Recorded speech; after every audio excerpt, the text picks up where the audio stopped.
for Chesterfield. Chesterfield, first with premium quality and best for you. Chesterfield brings you Dragnet.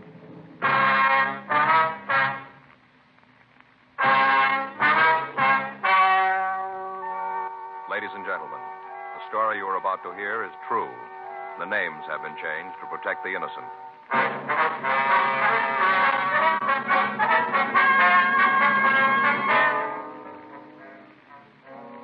You're a detective sergeant. You're assigned to auto theft detail. You arrested one member of an organized ring of thieves. You're after the head man of the gang. Your job, get him. Here is Chesterfield's record with smokers, and important to you. No adverse effects to the nose, throat, and sinuses from smoking Chesterfield. That's the report of a doctor who has been examining a group of Chesterfield smokers for a full year and 2 months. Don't you want to try a cigarette with a record like this? Chesterfield. First with premium quality. Chesterfield. First choice of young America. And that's from a survey made in 274 colleges and universities. Try Chesterfields today. Chesterfield. Regular or king size. They're much milder and best for you.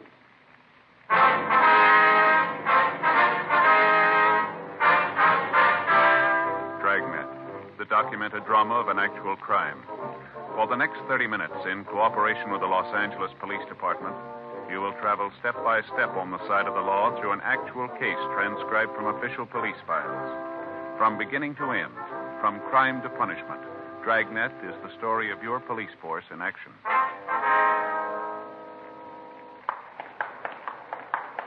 It was Wednesday, June 24th. It was warm in Los Angeles. We were working the day watch out of auto theft detail. My partner's Frank Smith. The boss is Thad Brown, chief of detectives. My name's Friday. We were at the main jail, and it was 8:14 a.m. when we got to the second floor, the interview room. Sit down, Sloan.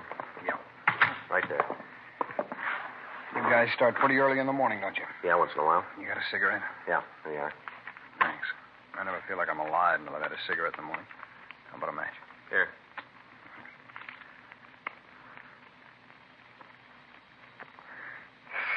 There's nothing like it, that first cigarette. All right, what's this all about? You know that as well as we do. A few questions we want to ask. All right, go ahead, ask. What's your part in the setup? I don't know what you're talking about. No, it won't work, Sloan. We got the whole story from Summers. Well, then what do you need from me? Just like to check out a few things. What do you mean you got the whole story from Summers? What did he say? Told us everything he knows about the setup. From what he says, you're the key man. Everything goes through you. He said that? Yeah. You believe him? Got no reason not to. That's why we're here. Get your side of the story. How much he tell you? Said everything he knows. Yeah, that figures. You get a guy with a yen like that, and as soon as the roof starts to drop, they spill their insides out. That's the trouble with doing business with hypes. You always run into it. Yeah, well, let's hear your side, huh? Sure. I knew going in if you locked Summers up, he'd break. Just a matter of time before he started seeing things and talked all over the place. Why don't you do a little of the same? I got no choice. Where do you want me to start? How about the beginning? As good a place as any, I guess. All right, who's the big gun in the setup? Now, you're not going to believe Well, this. why don't you try us? I don't know who he is. I haven't got the slightest idea, and that's the truth. You're asking us to buy the fact you work for a guy you don't know. I don't care if you buy it or not. That's the way it is. I don't know who the big man is. How'd he get your orders? He calls me. Where? My place. When? When I got something for him. How does he know? We got a set time each day. He calls in. He tells me what he wants done. I tell him what's going on. What happens if you want to talk to him and it's not the time? Nothing. I got to wait. How do you get paid? He calls me and tells me where to go. I show up there, and the dough's waiting. All right, now you start at the beginning. Give us the whole story. All right, I got in town about 6 months ago. Where from? Outside of Chicago. All right. I laid around town for a few days, and I got this rumble that maybe I can pick up a job. Where'd you hear it? Oh, just around. I couldn't tell you where it was. A word here, another one there. Just around. All right, go ahead. Well, I'm home one day, and the phone rings. I answer it, and the guy asked me if I wanted to go to work for him. I'm on my uppers, so I asked him what he wanted me to do, and he springs this car heist thing on me. I told him I wanted no part of it. Yeah. He kept on talking, kept telling me how it was such a sweet, clean racket, how we could work it without being tagged. Finally, I told him I might be willing to sit down and talk to him about it. Mm-hmm. He says no go. Said he didn't want anybody to know who he was, and that went from me, too. He told me he'd swing the operation on. What do you mean, swing it? Well, he said he'd tell me how to set it up, how to make it work, who to contact. Said he had the organization already, but he needed a man to take charge of the L.A. part of it. He told me that I was the guy he wanted. Well, Sloan, how'd he happen to come to you? I don't know. I did time when I was a kid for Grand Theft Auto. First time, I got off light. Where'd you do the time? New York State. All right, go on. Well, maybe you got a rumble about that. He knew that I was down. Maybe he figured that I was the guy to handle it for him. I don't know why. He just called. Did you have any idea who this man on the phone was? No. I thought about it a lot. I tried to come up with an answer, but there just wasn't any. At least none that I could find. Might have been somebody you met back east. I don't know. Could be. I got no way of knowing. The way the deal worked out, I didn't have any reason to get nosy. This guy really had it figured out like a charm. I still don't know how you tagged us. How about it? You tell me? You know better, Ned. Yeah, I suppose so. All right, go ahead. What happened after you talked to this guy? Well, I wasn't real anxious right off. I told him I'd have to think about it, you see. Yeah. Next day, he calls again. Told me he wanted to tell me the deal, lay it out for me. If I thought it was good, I could go along with it. Otherwise, we could call it quits. I was just about to get bounced out of my room, so I listened. We must have talked for about an hour. Yeah? That's when he laid it out for me. The way it looked, the plan couldn't miss. Wasn't anything he hadn't thought of all along the line. He had the leaks all plugged up tight, you see. All right. How'd this deal work? I thought Summers gave you the lineup. Yeah, he did, but we'd like to hear it from you, You all sure right? you ain't trying to con me into something? You said it yourself. You got no choice now, have you? Well, the way it worked was smooth, real smooth. The boss, that's what I called him. He'd call me, tell me what kind of car he wanted. I'd get in touch with one of the boys and pass the order on, you see. Yeah. Hype would steal the car, call me. Who? Some hype would steal the car and call me right away, tell me where he had the car. Then the boss would call and I'd tell him. He'd drive by, look at the car. If he okayed it, he'd call me and I'd tell the fellow that stole it to get it rolling. They drive it to Mexico, huh? Yeah. First off, I'd meet him and give him enough money to get back here, though. And after that, they'd switch the plates in the car and then shove off. Where'd you get the plates? Oh, the boss would get them someplace. Then they'd be delivered to me. Always cold plates. I think he probably got them off of used car lots. I don't know, but that's the way it looked like to me. You see? Yeah. What happened then? Well, the guy'd drive the car straight through. He'd deliver the car to a contact down in Tijuana. What about the payoff from Mexico? How'd they work that? Well, that went through me, too. I'd get a call from the boss. He'd tell me where the meat was. I'd show up and pick up a paper bag with the narcotics. That the way the stolen cars were paid for? Narcotics? Yeah. Heroin was the best, so by the time we cut it down, it went a long way. What'd you do with the stuff? Well, some of it I'd use for paying off the hype that lifted the car, and the rest went on to the boss. How'd you get it to him? He'd call me, tell me where to leave it. Maybe an alley downtown, a telephone pole on Central. Once in a fountain right in front of City Hall. Every time, though, it was a different place. Yeah. Is it possible any of the others might know who he is? I talked to him. None of them know. I don't think they're holding out. Yeah. This boss, he ever say anything that could let you know where he was calling from? No. How about his voice? You get anything from that? What do you mean? You have an accent, something like that? No, nothing. He talked just like you and me. There's one thing, though. What's that? He's been around. He knows the tricks. He knows about me, everything I've ever done. The way he talks, you know he knows all the rackets. Mm-hmm. He ever sent you anything through the mail? Oh, what do you mean, like with the postman? That's right. No. A couple of times he sent me a batch of plates to use on the cars, but they come by messenger. One of the companies here? No, just a guy. I asked them who sent them, but they couldn't tell me. Couldn't or wouldn't? I ain't sure, but I really don't think they knew. It's always a different guy each time. Never the same one twice. You got some of the plates around? No, we used the last one on the car last night. When does the boss usually send them to you? Depends on how many cars we've taken. He keeps track. When we're out of cold plates, another batch of them shows up. It depends on the cars, you see. How about the other men working with you? The ones here in town? You give us a list of them? If I do, it makes me a pretty big fink. You don't, it's going to make you big trouble. I suppose so. There's nothing you guys can promise me for this, huh? You know the answer to that, too. We can see that the district attorney's office knows about the help you gave us. That's all we can do. It's better than nothing. Okay, I'll give you the names. Now, when this goes to trial, we can figure you'll be a witness for the state. Against who? Well, this boss, whoever he is. Sure, if you can get him. I don't think you will, though. Is that right? Sure, it stands to reason. I worked for the guy and never got to see him. He ain't going to want to see the police. Well, he's a little like you, isn't he? Huh? He's got no choice. We got the list of names from the suspect, and then we checked with Captain Carl Shy, Narcotics Division. He assigned 2 men to work with us on the case. We got in touch with the sheriff's department and filled Sergeant Judge Shelton in on the developments. A call was put into Al Gayton at San Diego, and he said that he'd get in touch with the Mexican authorities and line up the cooperation we needed from them. The name of the contact in Tijuana was given to them, but they were unable to locate the suspect. We asked the stats office to make a new run on the M.O. of the auto thefts in an attempt to come up with a new lead on the head of the ring of thieves. They turned up 6 leads that were checked out. They netted us nothing. We got in touch with the State Highway Patrol, and we worked out a system to intercept any cars that might be stolen in the future by the same gang. The plan was that in the event we received a call regarding a stolen vehicle, we'd put it on the air with the heading of the code word Alex. This would alert all police officers between Los Angeles and the Mexican border. The men named for us by the suspect Harry Sloan were all taken into custody. Further interrogation netted us no new information. In the meantime, the leader of the gang had apparently succeeded in setting up a new group of thieves and was operating again. The thefts continued through the next month. During that time, all precautions were taken to keep the stolen cars from getting to the border, but the speed with which the gang operated made apprehending them almost impossible.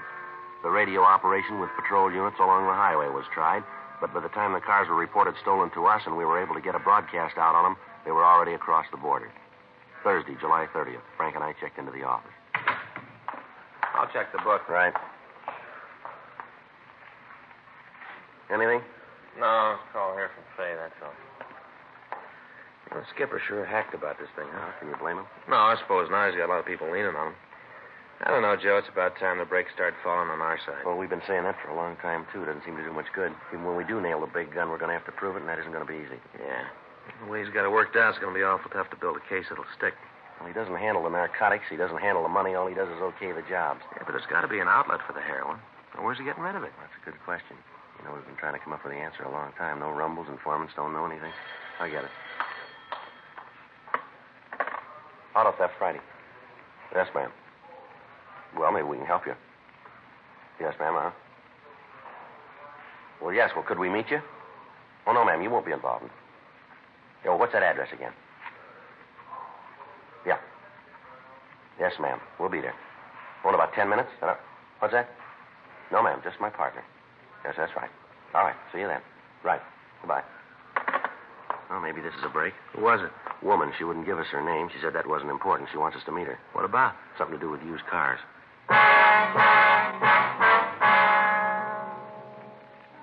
10:10 a.m. Frank and I left the office and drove to Hollywood to meet the woman who'd called in. She said that she wanted to meet us in one of the coffee shops along Vine Street. We drove out the new freeway to Hollywood Boulevard and then down to Vine Street.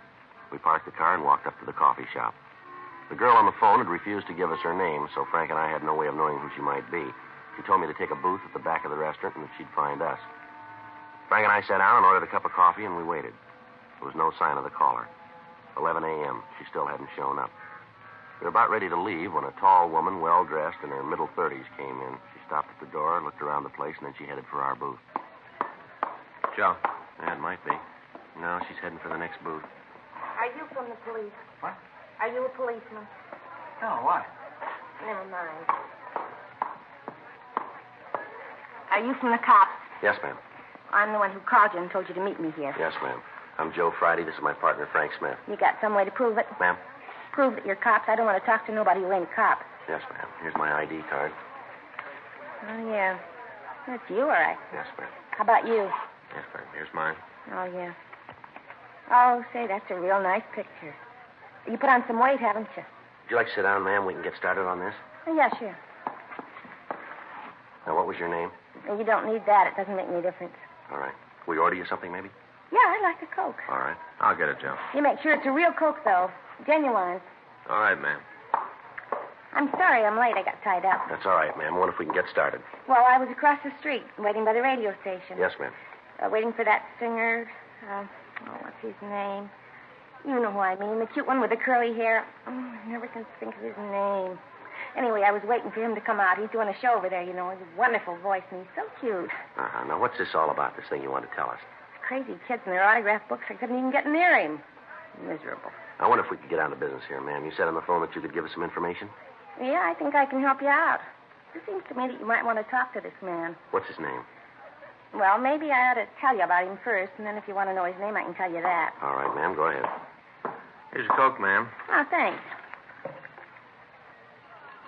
Right, that's good. It's cold. Do you want to go on? On? Yes, ma'am. About the man? Oh, yeah. Well, there's this fella, and he's got an office in the building where I work. Where would that be? A corner of Hollywood and Dick Street. Right on the corner. 9th floor. Elevator's always out of order. Yes, ma'am. Well, he's got this office, and I see him a lot. You know, at the elevator? Maybe down at the magazine rack in the lobby. Anyway, I see him a lot. Mm-hmm. Well, about a week ago, he asked me for a date. Just like that.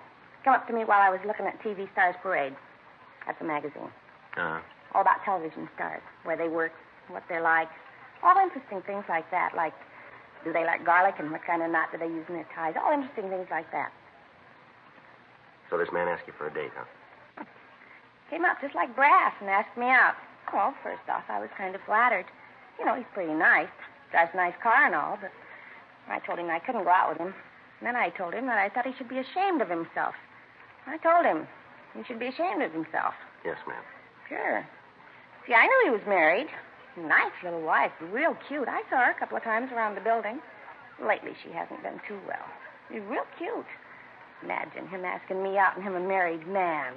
Well, yes, ma'am, but why do you think that the police might be interested in him? I'm coming to that. That was good. Well, I kind of checked around, to see what this guy did and what business he was in. Yes, ma'am. He's in the used car business, sells old cars. I see. That's it. Sells used cars in an office building. Not even a lot. Nothing. There's a glass door. Is there any lettering on it? Yeah, I thought about that, too, but there isn't. No, that's all he's got. Just this little tiny office, desk, and a couple of chairs. Glass door. Well, ma'am, there's nothing illegal in that, Oh, yeah, but he doesn't have a license. No, sir, he doesn't have a license. Beg pardon? I work for a lawyer. Alphabetical filing, G to O. I asked my boss if you didn't have to have some kind of license to sell cars, and my boss says you do. This man doesn't have one. He goes out and buys these old cars and then fixes them up and sells them, and he doesn't have a license. Well, not only that, the men he sells the cars to. Oh, Why'd he say that? well, because I do, that's why. Always come in the office, and they sit there and talk, and then they leave. I've been in the hall sometimes, and they laugh, and they're real spooky guys, real spooky. Well, what's the matter, ma'am? Man that just came in, the one with the kind of blonde hair, you see him? Yes, ma'am. What about him? Isn't that... Oh, what's his name? I know it as well as I know my own. He stars in all those space things, like the Saturn Saga and the Martian Maniac that was on last week, and this fellow, that one that just came in. Well, he had on this kind of suit all covered with lights, a space suit. He was so cute. Yes, ma'am. Well, if you'll tell us the name of the man in your building, we'll check on him. Oh, there's more to the story. Ma'am? There's more. I'm not finished. All right, would you like to sit down and go on? Oh, yeah. Well, day before yesterday, I'm standing by the elevator, and one of this man's customers come out of the office. He walked over to the elevator. Mm-hmm. He reached into his pocket and took out a cigarette, kept the pack up here in the pocket up here. Here, with the handkerchief. Yes, ma'am. Well, when he pulled the pack out, he dropped a little package. Fell right on the floor, and he didn't see it. Right away, he got into the elevator and went down, and I went over and picked it up, a little tiny thing. Got it right here in my purse. I was going to give it to the man, and then I thought maybe I better come to you. I saw a picture of a thing like this in the newspaper once. Here it is. Well, you just look at that. There, you see? Yes, ma'am. What is it, Joe? Heroin.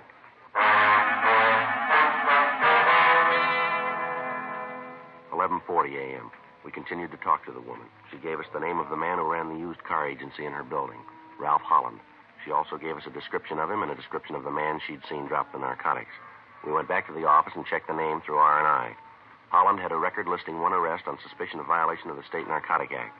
The date of the arrest was August 17th, 1937. He'd been released for lack of evidence. We checked the name in the phone book and came up with a business and a residence address. He lived with his wife in a large tract out in the San Fernando Valley. 1:15 p.m. Frank and I drove out to talk with Holland's neighbors. They told us that the family was known and respected throughout the area. None of them could recount any actions that might cause suspicion. They told us the Hollands had lived in the house for the past 5 years, but that Mrs. Holland had said that the family was planning to move into town. From the neighbors, we found out that Mrs. Holland was a semi-invalid and rarely left the house. We called the office and arranged for a stakeout on the house, and then we drove back into Hollywood to talk with Holland's business associate. From them, we got the same story. Ralph Holland was a respected member of the community and was a member of several civic clubs. None of his friends could tell us much about his business activities. We did learn, however, that many of his friends couldn't figure how the family could live at the scale that they did. They said that Holland had a good business, but they couldn't see how he could afford the new cars that he drove or the new house he was planning to move into. 5:46 p.m. We checked back into the office and talked with Captain Nelson. Well, it should take us a couple of days to get the information back from the banks. Yeah. In the meantime, we got a lot of walking to do. Yeah. It's going to be tough. Well, Skipper said we could have all the help we needed. You get in touch with narcotics? Yeah, I called him this morning. They'll give us a hand. Yeah. Rough duty, isn't it? What do you mean? Well, we figured the guy's guilty. Looks good for it. Now the big job. Yeah? Got to prove it.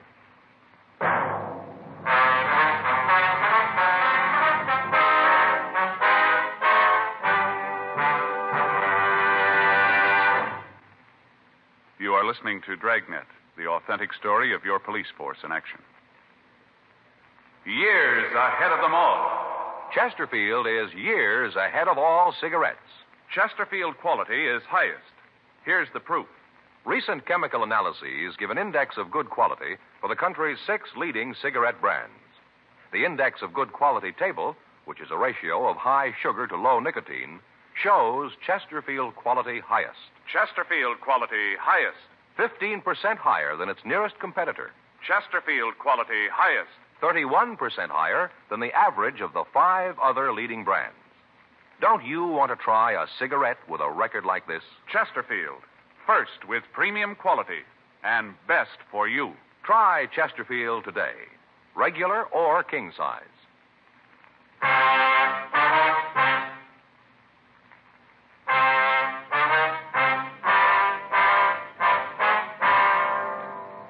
Friday, July 31st, the legwork started. 2 teams of men were assigned from auto theft detail to help us, and narcotics sent 2 more teams to work with us. For the next 3 weeks, Ralph Holland was kept under 24-hour surveillance. A stakeout was maintained on his house and on his office. His business records were checked. From these, we came up with an estimate of what the suspect's income was. Then we began to check his expenditures. As a result, we found that he had control of at least $250,000 that his business could not account for. Everyone who visited the Hollands, either at their home or at his office, was checked on. Among his visitors, we found several known narcotic dealers. The auto thefts continued, but by now the code system had begun to work. From July 31st to August 25th, 16 cars were stolen that we attributed to Holland's operation. All of them were recovered between Los Angeles and the Mexican border. All of the drivers of the cars were taken into custody, but none of them could give us any information to aid us in obtaining a conviction. During that time, Holland didn't make any attempt to handle any narcotics.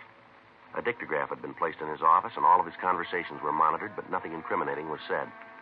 We got the address of the new home the suspect had bought, and a complete set of listening equipment was installed there. From the time the couple moved into the house, their conversations were monitored 24 hours a day. The recordings were played for Captain Nelson, Captain Shy of Narcotics Division, and for the men from the district attorney's office. They agreed that there wasn't enough evidence to issue an indictment. Friday, August 28th, Frank and I checked into the listening post. Well, you might as well sit down, Frank. We got a long night. Gonna be better with a speaker. What? Fellows downtown putting a speaker, see? Earphones get too heavy. Oh, yeah. I was talking to Guy Anderson. He was out here. Said by the time you sit with those things on your head for a couple of hours, feels like somebody shot your ears full of Novocaine. Yeah. Speaker's better. Yeah, I imagine so. Easier, too. Well, better turned on. Yeah. Holland come home yet? Just walked in before we got here. Well, here they come. How about a drink? I'll have one with you. Oh, I'll fix it. Sounds like they're in the living room, huh? Yeah. Want to take a trip with me? Where to? Oh, I thought maybe we'd drive down south. You're not figuring on going to Mexico? Oh, I gotta, honey. And anybody else to send. Things been rough lately. Been picking the boys up as fast as I can find them. Why did you call it quits? You've made enough.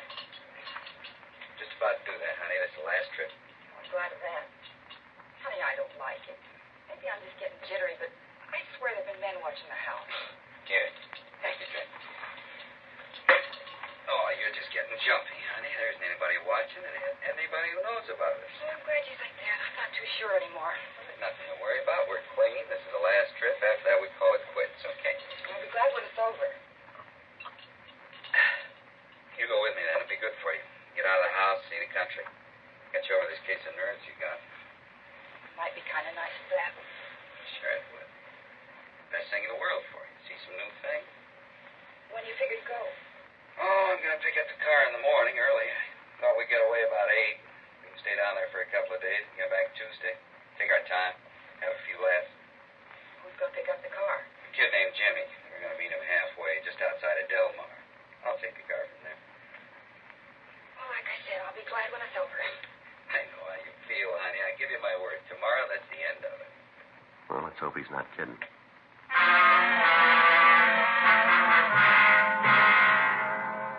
The following morning at 6:30 a.m., Frank and I, along with the men from Narcotics Division, were parked down the street from the Holland home. At 8:36 a.m., we saw the couple come out of the house and get into Ralph Holland's car. They drove out to Sepulveda Boulevard, and they turned south. All units of the state police had been notified to watch for the car. Members of the sheriff's department were stationed along the road just outside Del Mar. If we could take Holland into custody while he was in the possession of a stolen car and confront him with the stories of the 2 suspects we picked up earlier, George Summers and Harry Sloan, we felt that there was a good chance that he might confess. In any event, we'd be able to bring him to trial on a grand theft auto charge. The meet was made with the man who'd stolen the car as scheduled, and Holland started to drive south to the border. Men from the sheriff's department took the thief into custody, and we followed Holland. About 4 minutes later, he pulled the car over to the side of the road in front of a small coffee stand. He and his wife got out of the car, and they went into the place. We drove by, and then we doubled back and parked about 100 yards up the road from the stand. All right, let's go. The boy should be around back by now. Yeah. All right, come on. Down at the end of the counter. Yeah. You Ralph Holland? Yes, what do you want? You driving that green Buick out there? Yeah, so what? Wonder if we can see the registration papers on the car. What for? Police officers. We'd like to see the registration.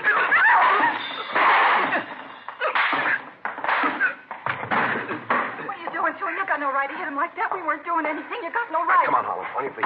You guys play a little rough, don't you? We didn't call it. You did. All right, hands are back of you. Stand still. How about it? He's clean. You guys sure got a lot of nerve to come in here and beat him up like this. Who tipped you? Who finked out? Well, don't worry about it. Somebody had to, but there wasn't anybody that knew. Nobody at all. How'd you find out? All right, come on. It's perfect. All the way around. Where'd I go sour? When'd I make the mistake? When you started. The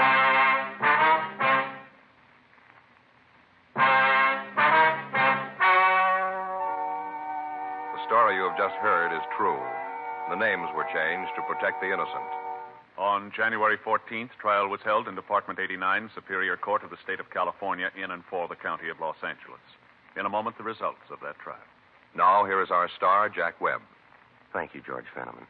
Next time you buy cigarettes, I wish you'd kind of keep us in mind and remember what we've told you about Chesterfield. First, with premium quality, highest quality, in both regular and king size. You smoke a couple of packs and you'll see what I mean. Chesterfields are milder with a wonderful taste. And you want to remember this. Chesterfield is America's best cigarette buy. See for yourself, won't you?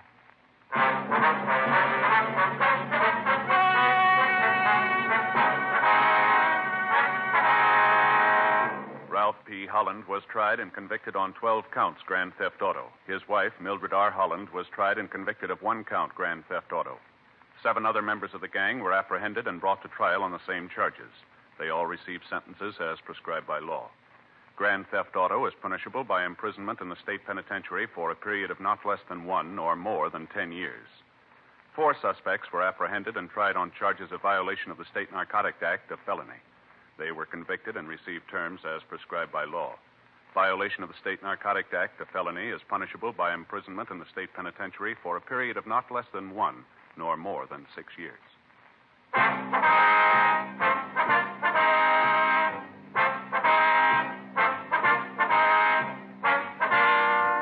You have just heard Dragnet, a series of authentic cases from official files. Technical advice comes from the Office of Chief of Police W.H. Parker, Los Angeles Police Department. Technical advisors, Captain Jack Donahoe, Sergeant Marty Wynn, Sergeant Vance Brasher. Heard tonight were Ben Alexander, Stacey Harris, Virginia Gregg, Vic Perrin. Script by John Robinson. Music by Walter Schumann. Hal Gibney speaking. For a million laughs, tune in Chesterfield's Martin and Lewis show Tuesday on this same NBC station. And sound off for Chesterfield. Either regular or king size, you'll find premium quality Chesterfields much milder. Chesterfield is best for you. Chesterfield has brought you Dragnet, transcribed from Los Angeles.